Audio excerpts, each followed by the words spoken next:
On the second part of this homework, you're going to be dealing with some word problems, and it's going to introduce yet a third variable of time. And so we're going to be asked how either the price is changing per time or the quantity is changing per time. So some keywords you want to look for is increasing, which would be positive, decreasing, which is negative. So let's read this question. We have a quantity demanded weekly of some tires that's related to the unit price by this equation. Notice X is measured in thousands and P is in dollars. So it asks us how fast is the quantity demanded weekly changing. Okay, changing. That's going to be a derivative when X is 16 and P is 60. So let's go back to this phrase. Quantity demanded weekly changing. Since our quantity is X, we want the derivative of X with respect to time. How fast is the quantity changing with respect to time? And we want to know that when X is 16 and P is 60, and the price per tire is increasing at a rate, so we have a rate again, that's going to be dP, the derivative of the price, with respect to time at $5 per week. Let's see, we're asked to find dx dt. So that means we need to find the derivative. So we're going to come back up to the equation and use implicit differentiation like we did in the previous problems. So let's see, that's 8p. So notice that we're going to have dp dt, dx dt. We won't have anything canceling out like we did when we had dx dx. All right, so we are going to take this and we're going to solve this equation for dx dt. But first we're going to substitute in our values in the appropriate places. All right, so it tells us P is 60. It tells us dP dt is 5. That X is 16, but we don't know dx dt. So we're going to subtract from both sides, then divide. What does that mean? Let's see. First of all, you need to know that X is in thousands. And I believe this was a quantity either demanded or being produced. And so it means that X is changing with time in a positive direction, but because it's in thousands, we want to take 1.5 and multiply it by 1,000. So it's just moving the decimal place over 3 places. And that says that it's increasing at a rate of 1,500 tires per week. All right, so we have the same tire company, and again we have a quantity X of tires that's made available each week, and it's related to the price by this equation. So it says how fast is the weekly supply of tires being introduced into the marketplace. All of that is dx dt. When X is 8 and P is 108, and then we have the price per tire is increasing at a rate of $4. So price per week is increasing at $4 per week, and we're going to leave that positive. If it had said decreasing, we would put a negative sign there. All right, so very much like the last example. So we're going to come back up here and take the derivative. Then we're going to substitute in our values. Notice that when we took the derivative here, we don't have a p anymore, but we do have dp dt. So dp dt is 4, x is 8, and we don't know dx dt.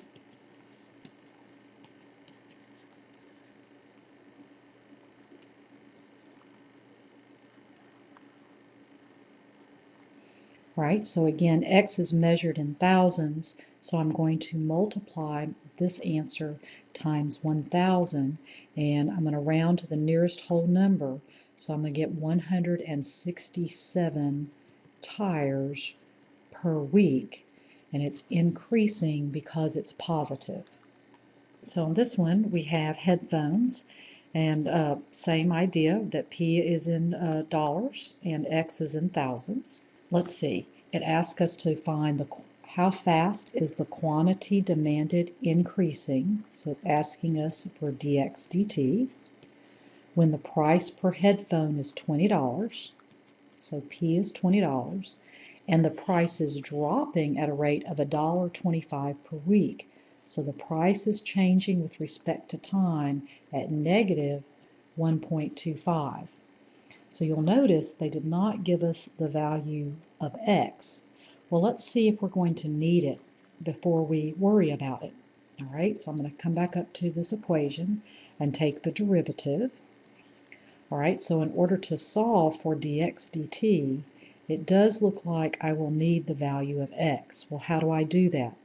Well, they tell me that P is 20, so I'm going to come back up here and say, all right, when P is 20, what is x?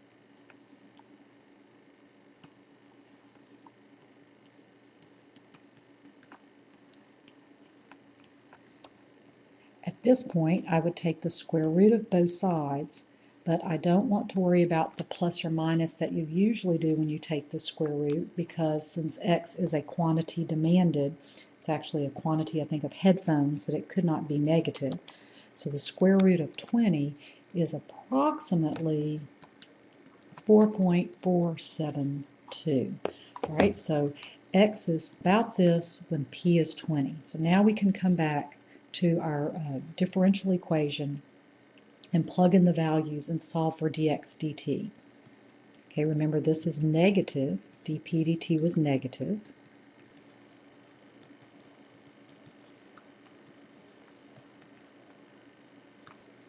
All right, so again, we're wanting to know the rate at which the number of headphones is changing.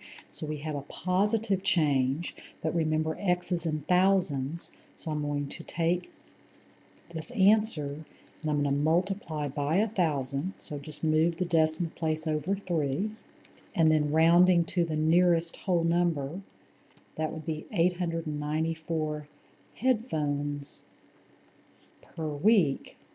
That's how fast it is increasing when the price is dropping. And that actually makes sense. If something's getting cheaper, usually people are going to buy more. This problem talks about the price of some eggs being related to the weekly supply. So we have an equation, much like we did in the previous example, that relates the price and the amount of eggs. So it says if 10,000 cartons of eggs are available at a certain week and the price is falling at the rate of 2 cents per carton per week, at what rate is the supply changing? So let's start with this. At what rate is the supply changing? That would be dx dt. That's what we're looking for. X would be the supply changing by time. All right, now the misleading part about this problem are the units. So X is not 10,000. X would be 10 because it's measured in thousands of cartons.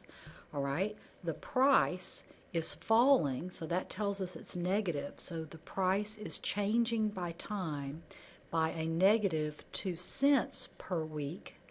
But since this is in dollars, we need to make that into dollars. So dp dt would be negative 0.02. All right, let's see. The next thing we need to know is what is P when x is 10. So we're going to go and use our equation that relates those two and solve for P.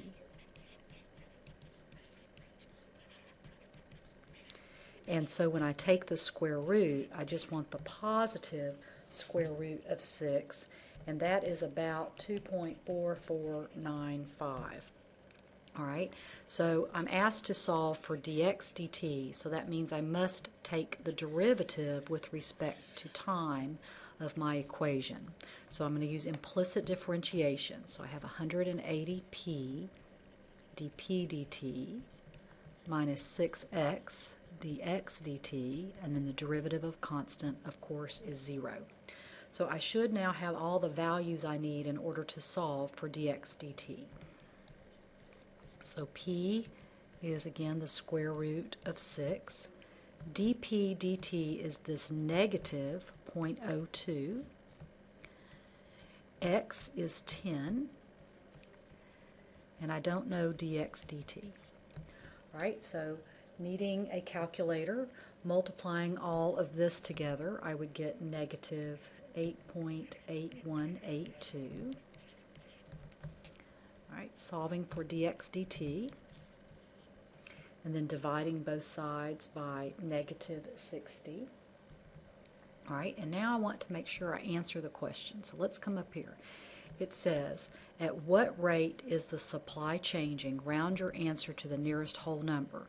So since my rate is x, it's changing by time, and it's in thousands.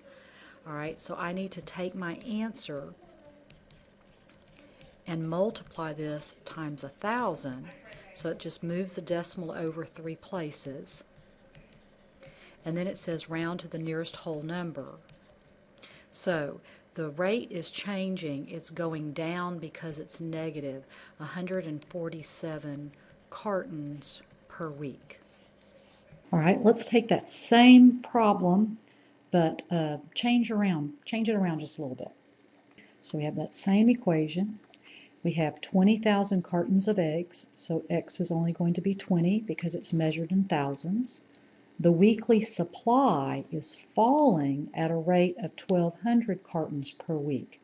So that's dx dt. And if we just put, and it's negative, it's falling, but if we put negative 1,200, that would be incorrect because that's measured in 1,000.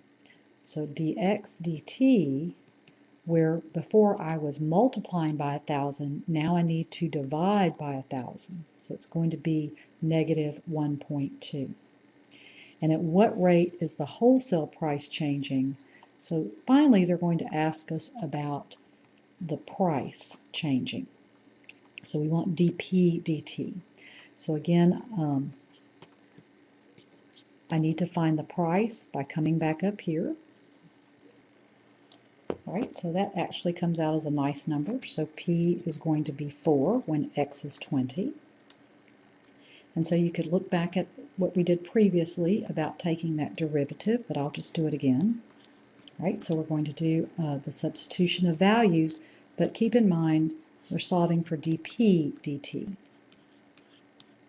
And the dx dt is negative. So because the price is falling at negative, let's see, is that 2 cents? Is that $2? Well, remember our price is in dollars, so this would be by multiply times 100, that would give me 20 cents. The price is falling 20 cents per week, or if you wanted to write it in dollars, it would look like that.